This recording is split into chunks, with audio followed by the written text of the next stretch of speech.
Siapa bilang Majapahit adalah kerajaan yang berlandaskan Islam? Nggak mungkin. Jangan mengada-ada, hidup sudah susah. Jangan bikin susah lagi dengan cerita-cerita yang ngacau. Oke, kita cari bagaimana yang sebenarnya. Bismillahirrahmanirrahim. Kali ini Eko Papa ingin mengulas mengenai Kesultanan Majapahit. Ya, Kesultanan Majapahit artinya bahwa Majapahit sebetulnya adalah merupakan kerajaan yang berlandaskan agama Islam.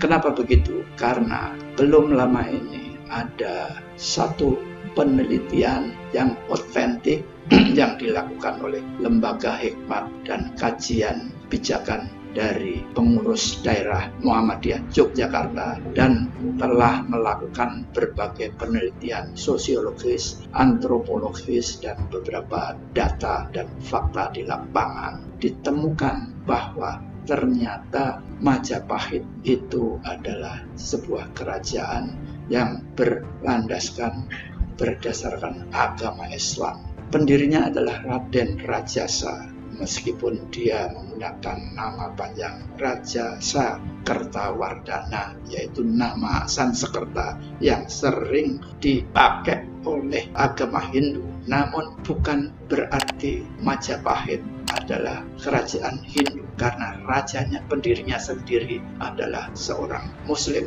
Dia adalah cucu dari Raja Pasundan yang beragama Islam, dan ibunya dia juga adalah keturunan dari Sriwijaya yang beragama Islam. Jadi Majapahit adalah sejatinya kerajaan yang berlandaskan agama Islam. Kemudian di Sunan Gresik, Syekh Maulana Ibrahim, di makamnya terdapat tulisan La ilaha illallah Muhammad Rasulullah, dan ada prasasti yang mengatakan bahwa Syekh Maulana Ibrahim adalah qadi atau ahli agama kerajaan Majapahit. Nah, itu adalah fakta berikutnya. Berikutnya juga ditemukan beberapa koin emas dari kerajaan Majapahit, dan kita tahu koin emas adalah sebuah benda resmi sebagai mata uang yang bisa dipertukarkan dari sebuah wilayah kerajaan atau negara. Di dalam koin tersebut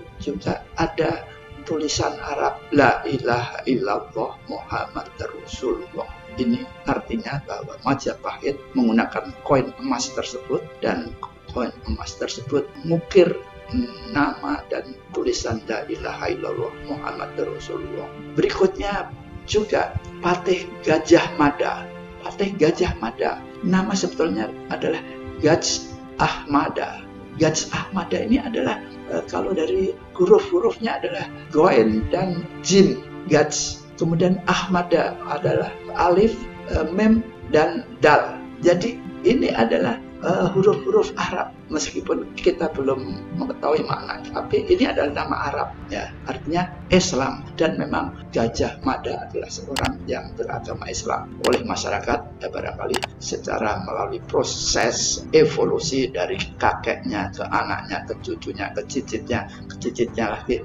Penyebutan Gaj Ahmada, Gaj Ahmada, Gaj Ahmada, Gaj Ahmada, Gajah Mada, Gajah Mada, Gajah Mada. Nah, kira-kira evolusi perubahan nama Gajah Mada menjadi Gajah Mada adalah seperti itu, dan ini sangat wajar dan bisa terjadi di mana-mana, di wilayah Eropa, di Amerika, di Afrika pun demikian. Jadi pada saat itu pemerintahan Majapahit sangat luas hingga kekuasaannya mencapai wilayah Malaka di Malaysia. Nah, kemudian pada saat Gaj Ahmada pensiun, dia mengundurkan diri dan menjadi sebagai ahli ibadah, sebagai sufi atau mungkin sebagai kiai, disebut oleh warga sekitarnya sebagai Syekh Mada. Dan di makamnya di Mojokerto pun ada tulisan La ilaha illallah Muhammad Rasulullah. Nah, ini adalah beberapa fakta unik yang harus diteliti ulang untuk akhirnya menjadi sebuah fakta sejarah. Kenapa Belanda mengelabui kita semua bahwa Majapahit adalah kerajaan Hindu, karena Belanda sangat berkepentingan bahwa tahu bahwa Islam itu artinya pembaharuan, Islam itu artinya ilmu, orang yang berilmu, sehingga masyarakatnya dikhawatirkan akan semakin pandai dan semakin menuntut kemerdekaan. Maka dikisahkan bahwa Belanda lebih suka menjadikan Majapahit sebagai kerajaan Hindu. Jadi alasan politis, makanya Belanda menulis di dalam berbagai manuskrip, di dalam dokumentasi antara Batavia dan Rotterdam itu adalah menyebutkan bahwa Majapahit adalah negara berdasarkan agama Hindu. Nah, ini adalah fakta-fakta yang unik, yang sangat menarik, yang harus digali terus sehingga akhirnya bisa memperbaiki sejarah. Kita tahu bahwa sejarah ditulis oleh pemenang. Waktu itu pemenangnya adalah Belanda. Jadi dia semena-mena menulis bahwa Majapahit adalah kerajaan Hindu. Namun sekarang pemenangnya adalah kita, orang Indonesia. Kita akan menulis ulang sejarah ini sesuai dengan apa adanya, sesuai dengan yang semestinya. Demikian, mudah-mudahan ulasan ini betul-betul menjadi berita baik untuk kita semuanya. Dan saya mendapatkan artikel ini dari seorang rekan, dan ini merupakan kutipan dari beberapa diskusi internal dari Lembaga Kajian Hikmah Kebijakan yang dari Muhammadiyah wilayah Yogyakarta. Jadi apabila ada kelompok beliau yang mendengar, menonton, jadi disclaimer saya adalah bahwa ini saya mendapatkan dari artikel yang beredar, dan dituliskan di artikel tersebut bahwa tertanda Bapak Brata. Jadi Arif Brata atau ada Bratanya. Nah, jadi mungkin itu adalah disclaimer saya. Jadi apabila nanti ada yang ingin bertanya dapat dari mana ini berita ini, jangan mengada-ada, mana mungkin Majapahit Islam. Sebelum kita akhiri video ini, sebaiknya saya juga sampaikan bantahan dari LHKP cabang Muhammadiyah Yogyakarta, di mana saudara Ashad Kusuma menyampaikan bahwa tidak ada satu pendanaan resmi dari LHKP Muhammadiyah Jogja untuk membiayai kajian mengenai Kesultanan Majapahit tersebut. Jadi di LHKP memang banyak kajian dari berbagai keilmuan dan berisi anak-anak muda yang kritis, yang senantiasa mencari berbagai sumber-sumber informasi dari berbagai bidang ilmu. Dan salah satunya adalah mengenai arkeologis, sosiologis, mengenai Kemojopahitan.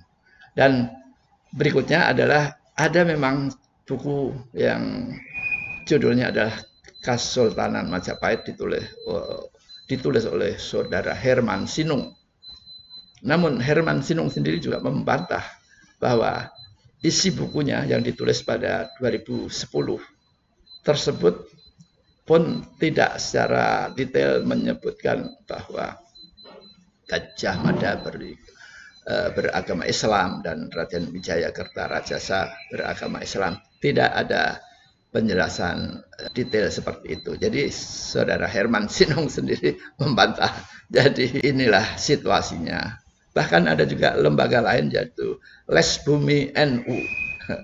Ini juga bahkan keras bantahannya. Janganlah membodohi masyarakat. Masyarakat Indonesia tidak sebodoh itu. Jangan utak-atik gatuk untuk mencocok-cocokkan, untuk minta diakui oleh masyarakat luas hasil otak-atiknya. Nah, jadi kita tidak mau menjadikan informasi mengenai Majapahit yang Islam itu tidaklah otentik. Sampai sekarang yang otentik adalah bahwa referensi yang diakui oleh pemerintah pun adalah kitab Pararaton dan buku Negara Kertagama yang memang isinya masih merujuk sebagai beragama Hindu, atau mungkin ada beberapa plot beragama Buddha. Bahkan di buku-buku atau buku di kitab-kitab kidung di masyarakat yang beredar, ada puluhan kidung-kidung mengenai tokoh ini, tokoh itu yang sedang hadir di masyarakat pada waktu itu. Tidak ada satupun kidung yang mengatakan ada kaitannya dengan keislaman Majapahit. Jadi mari kita secara terbuka menerima fakta dari dua sisi, silahkan saja mensikapinya, dan mungkin sebaiknya jangan disimpulkan dulu. Kita jadikan ini sebagai hanya sebuah wacana saja. Terima kasih.